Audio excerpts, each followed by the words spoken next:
Halo pemirsa, kembali lagi dalam program Ngobrol Bareng, masih bersama VJ dan di sini masih dengan Bu Agita ya. Kalau tadi di segmen sebelumnya kita ngobrol banyak soal bagaimana perjuangan Bu Agita menjadi kepala RA gitu ya, dengan membina anak-anak muridnya gitu ya, memperkenalkan berbagai kegiatan-kegiatan di luar ruangan. Sampai pada akhirnya mungkin ini adalah salah satu program yang sangat luar biasa dan pasti ini menjadi acuan bagi para tenaga pengajar lainnya khususnya di bidang taman kanak-kanak ini ya Bu Agita ya. Nah ini berkorelasi dengan tadi yang Bu Agita sempat singgung ya soal pembuatan buku ya Bu Agita ya. Buku yang nantinya itu akan dibuatkan apa Bu Agita? Salah satu apa tuh? Panduan-panduan menjadi kegiatan-kegiatan apa yang akan ditulis di buku-buku panduan itu Bu Agita? Ataukah misalkan Bu Agita akan menerapkan berbagai apa hal yang udah pernah Bu Agita lakukan menjadi seorang kepala RA di buku itu, atau memang kegiatan-kegiatan di guru nasional itu, di guru berprestasi itu Bu Agita? Atau seperti apa? Nah, kalau misalkan yang kita lakukan sih kegiatan kemarin ya. Jadi apa aja sih tulisan yang membawa kita sampai masuk final gitu, apa aja karya yang membawa kita sampai masuk final, itu yang sedang dilakukan buat proyek guru berprestasi madrasah tingkat nasional 2023 lalu. Nah, pada dasarnya untuk semua kegiatan yang aku lakukan di lembaga itu memang sudah aku bukukan ya. Memang belum dipublikasi, paling hanya buat jadi panduan internal aja. Jadi ketika pengawas minta dokumen, kita udah punya panduannya gitu sih. Ya, oke, baik. Dan memang setiap kegiatan yang kita lakukan memang harus ada pedomannya, biar ada buktinya kalau kita tuh sudah melakukan itu gitu. Ada pedoman dan ada evaluasinya gitu. Oke, baik Bu Agita. Nah Bu Agita ini menyinggung juga soal tadi bagaimana Bu Agita memang memanfaatkan situasi di lingkungan yang ada gitu ya untuk membuat stigma bahwa orang tua memikirkan kegiatan-kegiatan di luar ruangan ini membutuhkan uang yang lumayan banyak gitu ya. Bu Agita justru kerjasama dengan berbagai pihak untuk meminimalisir keluhan-keluhan orang tua gitu ya di hal-hal tersebut gitu ya. Tapi Bu Agita kenapa sih gitu kan, ini kan mungkin punya effort lebih ya, sedangkan mungkin lembaga-lembaga lain berusaha untuk melakukan segala kegiatannya itu ada ada sisi menguntungkan lah bagi lembaga atau sekolah gitu ya. Tapi Bu Agita ini justru yang lebih murah versi yang mungkin tidak akan tidak punya keuntungan besar untuk lembaga. Tapi kenapa Bu Agita ini berusaha effort sekali untuk membuat kegiatan itu? Tujuannya apa Bu Agita sebagai kepala RA? Inginnya seperti apa? Ya, jadi tadi kan karena untuk memfasilitasi keinginan orang tua dan murid sendiri. Nah, yang kedua, kita tuh setiap jalan-jalan pasti bawa banner ya, yang mana orang lain gitu, masyarakat di sekitar pasti lihat ketika kita foto bareng di bengkel atau di depan toko donat gitu. Ih, sekolah mana tuh pasti gitu kan. Atau kita naik odong-odong itu kita pasti pasang banner. Wah, muslimat naik odong-odong gitu kan. Nah, secara tidak langsung masyarakat di lingkungan tuh pasti nanya-nanya, "Ih, itu sekolah jalan-jalan mulu ya, duit mulu berarti ya," gitu kan. Enggak, nah yang orang tua murid pasti kan bilang enggak dong, pasti mereka merekomendasikan gitu sekolah kita. Dan di sisi lain, selain sebagai media promosi ya, ajang promosi lembaga kita sendiri, kita juga turut mempromosikan UMKM di sekitar sekolah. Bahkan tukang sayur, tukang buah pun kita samperin gitu, anak-anak belanja langsung. Baik. Tapi ini ada dukungan-dukungan atau mungkin sponsorship dari luar nggak Bu Agita terhadap kegiatan-kegiatan yang memang dilakukan sama lembaga Bu Agita gitu? Apa memang inisiatif Bu Agita aja, memang ya udah ini fasilitas untuk anak-anak gitu? Atau memang ada sponsor di belakangnya gitu, dukungan-dukungan lain? Kalau untuk ada beberapa UMKM yang memang menggratiskan sih. Jadi kalau misalkan dari mereka udah menggratiskan, aku juga udah nggak ngeluarin nggak minta budget tambahan gitu ya. Jadi ya anak-anak tinggal datang berkegiatan di sana. Bahkan ada beberapa UMKM yang pulangnya ngasih anak-anak oleh-oleh gitu. souvenir atau ya oleh-oleh gitu. Kalau misalkan memang ngeluarin budget yang lumayan gitu, paling nggak lebih dari 20.000 gitu. Itu juga Hmm. langsung ke lembaga tersebut. Kita yang nggak nguntungin lagi. Udahlah kita cukuplah dari SPP aja. Luar biasa nih Mbak Gita ya. Oke, Bu Gita ini kalau mungkin beberapa lembaga atau sekolah kan pasti punya ciri khas tersendiri untuk men-treat anak-anaknya gitu ya, dengan pembelajaran seperti apa gitu. Kalau di lembaga Bu Gita sendiri yang dipimpin oleh Bu Gita, ada gak treatment khusus yang diberikan kepada anak-anak? Apakah misalkan seorang guru memang harus bersikap profesional sebagai guru gitu yang formal dan lain sebagainya? Apakah memang ada treatment khusus yang Bu Agita berikan kepada teman-teman pengajar lainnya ya di lembaga Bu Agita untuk anak-anak itu lebih enjoy sekolahnya atau seperti apa treatmentnya di sekolah Bu Agita? Oke. Kurang lebih sama seperti tema kita malam ini ya, jangan kaku-kaku amat gitu jadi guru gitu ya. Lebih luas, apalagi anak PAUD ya, ini benar-benar guru-guru tuh harus luas banget menghadapi mereka dengan berbagai moodnya di pagi hari gitu. Kalau misalkan dari pagi udah ngadat, kadang-kadang sampai siang sampai pulang juga bakalan ngadat. Lebih ke kita membersamai mereka, bukan cuma ngajarin mereka hal baik tapi juga membersamai. Itu sih yang aku tanamkan ke guru-guru.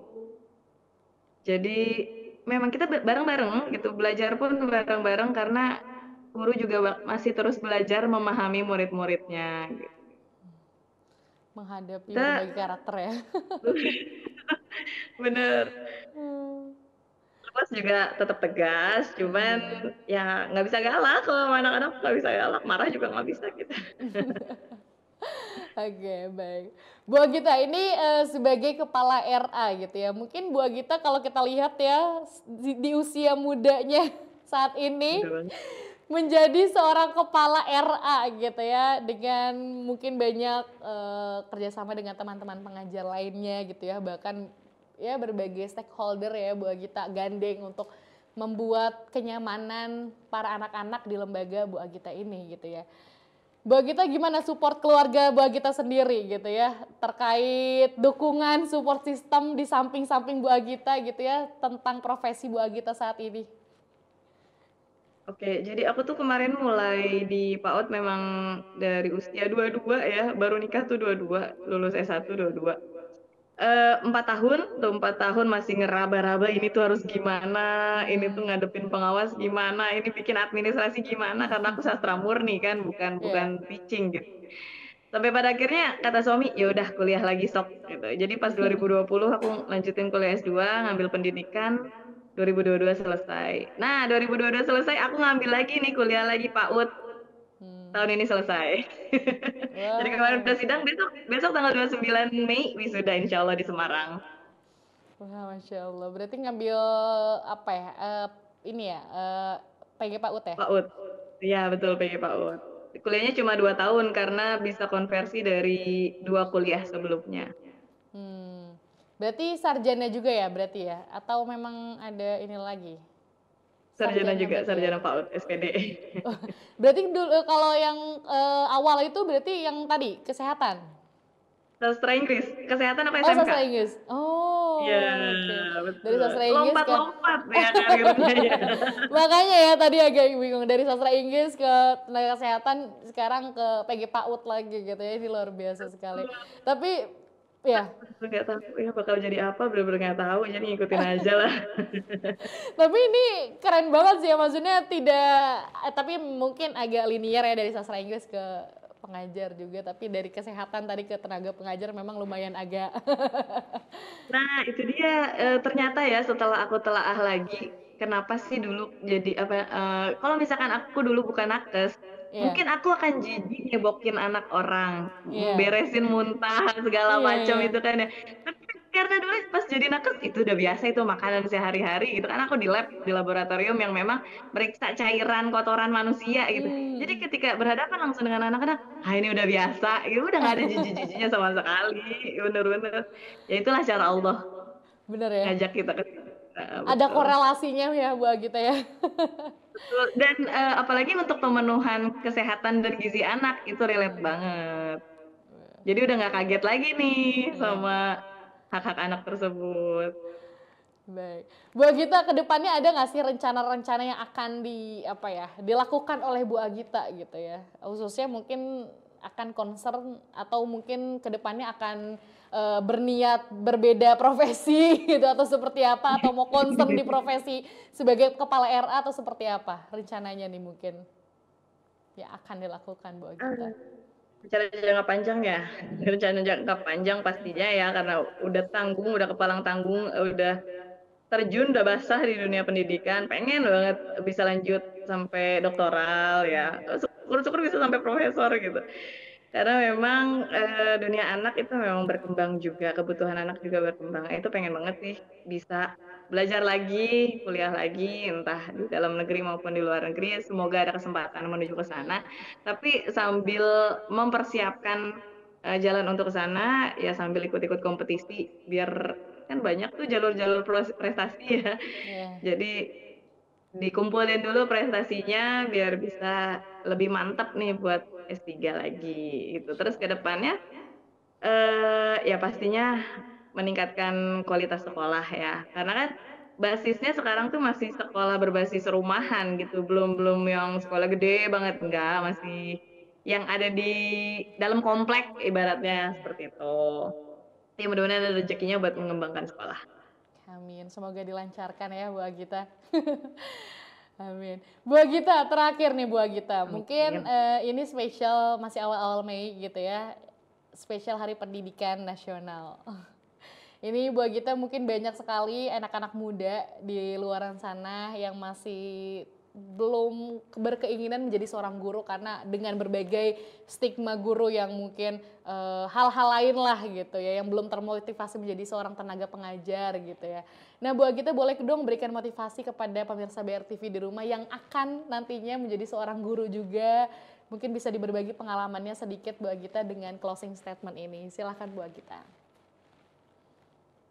Oke, buat anak muda ya yang mungkin mau jadi guru atau memang sekarang sedang kuliah pendidikan atau memang cita-citanya mau jadi guru atau belum mau jadi guru, pada dasarnya kita semua ini adalah seorang guru buat murid-murid kita sendiri. Entah sebagai ibu jadi madrasah pertama dari anak-anaknya atau seorang remaja yang jadi inspirasi buat anak-anak kecil di sekitarnya. Pada dasarnya kita semua adalah guru.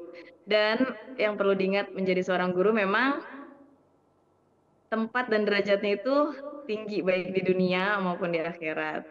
Yang bisa menjadi kita semangat, menjadi motivasi, yang perlu kita ingat adalah ilmu-ilmu kita yang bermanfaat ini di kehidupan selanjutnya akan sangat menolong kita. Apalagi untuk di lembaga PAUD, anak usia dini, aku percaya bahwa tangan-tangan kecil mereka yang kelak akan nolong kita di yaumil akhir nanti, insya Allah. Jadi untuk semua guru yang sampai saat ini masih berjuang, terima kasih sudah berjuang, terima kasih sudah sampai di titik ini, kalian hebat. Dan untuk yang next akan menjadi guru, terima kasih telah memilih jalan ini. Dan bersyukurlah, karena jalan ini tuh insya Allah jalan yang paling berkah.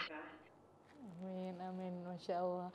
Bu Agita, terima kasih banyak ya atas sharing pengalamannya hari ini, luar biasa sekali. Semoga dengan cerita-ceritanya Bu Agita tadi bisa menambah inspirasi untuk pemirsa di rumah, khususnya yang ingin menjadi seorang guru. Terima kasih Bu Agita sebelumnya, sehat selalu. Terima kasih Bu Agita. Baik, pemirsa tadi kita sudah ngobrol dengan Bu Agita gitu ya, sosok guru yang sangat menginspirasi bagi kita bagaimana perjuangannya mengajar anak-anak TK ataupun PAUD gitu ya, dengan berbagai kegiatan-kegiatan yang menarik. Semoga dengan cerita-ceritanya Bu Agita tadi bisa menambah inspirasi untuk pemirsa di rumah. Mungkin cukup sekian ngobrol bareng kali ini, semoga ceritanya bermanfaat untuk pemirsa di rumah. Saya Via Judita atau VJ pamit undur diri. Wassalamualaikum warahmatullahi wabarakatuh. See you.